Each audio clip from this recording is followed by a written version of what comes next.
kan kita ini sudah menuju ke swasembada, harga gabahnya bagus, petaninya senang gitu loh, ya kan. Sementara negara lain, ya kan, Filipina, Malaysia, Jepang itu sekarang lagi krisis beras.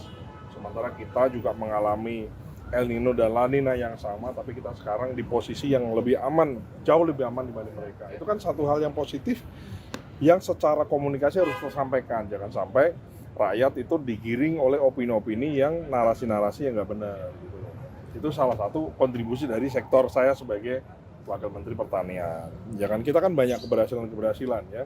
Salah satunya paling kelihatan sekali adalah bagaimana pupuk lancar, itu rakyat happy. Saya bilang saya habis dari Kulon Progo, saya habis dari Bantul, saya habis dari Palembang, saya habis dari Sumatera Utara, saya habis keliling dari beberapa titik, Pak. Rakyat di bawah itu happy gitu loh, bahwa memang adalah ya kritik kita tidak artinya pemerintah tidak anti kritik kan, tapi bahwa narasi kan juga harus dibangun dengan narasi yang baik. Jangan sampai opini orang itu berasumsi.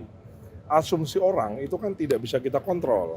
Jangan sampai dia dapat berita sepenggal berasumsi negatif, kan nggak bagus. Maka tugas saya adalah bagaimana memperbaiki asumsi yang baik di masyarakat bawah ini, bagaimana bisa menular sebanyak mungkin. Nah itu kan sisi komunikasinya yang memang dari sisi kami, saya khususnya yang mengampu urusan pertanian, kita perbaiki. Gitu. Mas, apakah ini dipicu oleh? Itu tadi kritik dari media segala macam. Saya kira nggak ada masalah ya, kan orang semua bisa beropini dan lain-lain, kan nggak ada masalah. Cuman kalau kan gini, semua orang kan bisa beropini, ya kan, kecuali dia hate speech dan lain-lain, itu kan itu lain persoalan ya. Tapi semua orang kan punya kebebasan untuk mengungkapkan pendapatnya, apapun itu loh ya.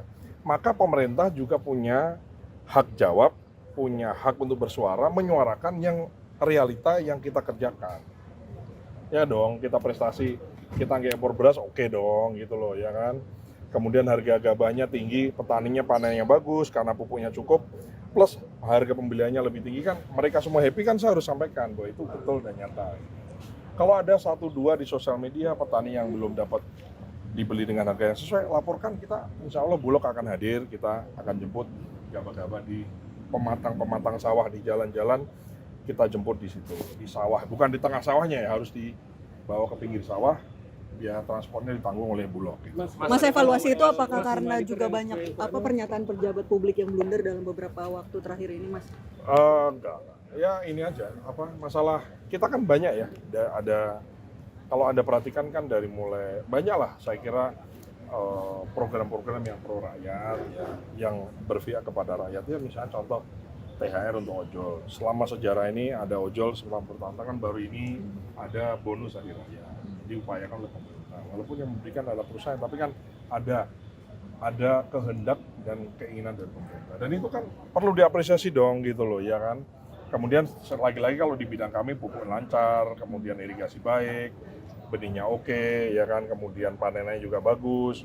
Alsintan kita lagi convert gitu ya, pelan-pelan kita dari yang tradisional pakai tangan kita bagaimana pakai mesin, dari pertanian oke, ya kan. Kemudian harga tiket diturunkan kan bagus ya. Hanya kita perlu, rakyat sudah merasakan ya, jangan sampai yang tidak merasakan merasa dia tidak mendapatkan perhatian, gitu aja.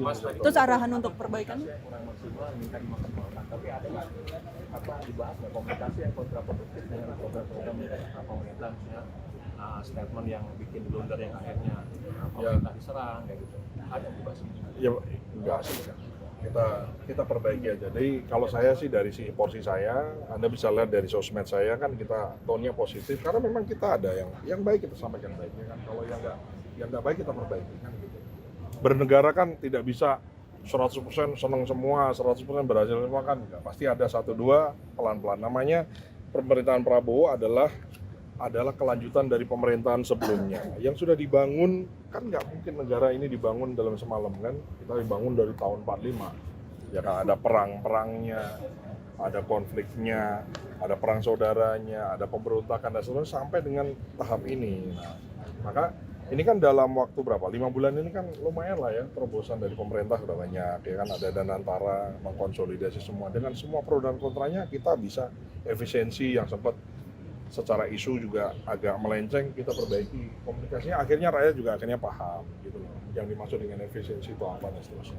Karena kan kadang-kadang orang itu kan takut dengan, jangan-jangan jangan ini kan harus dihadapi, ya harus dihadapi. Makanya saya menghadapi Anda semua kan saya hadapi, ya kan. RUU TNI misalnya ya kita hadapi, ya harus dihadapi kan. Apa yang mana? Akhirnya kan semua setelah dapat penjelasan, setelah mendapatkan sebuah penjelasan yang komplit, saya kira juga orang akhirnya juga paham gitu. Itu aja sih sebenarnya. Jadi kadang lagi rame, lagi hot, orang lagi pengen tahu, dia uber orang, mungkin orangnya ya slip tang atau mungkin barangkali penjelasannya terpotong, potongannya di viralkan seterusnya. Saya kira dengan sosial media kan begitu ya, kadang tidak utuh gitu loh.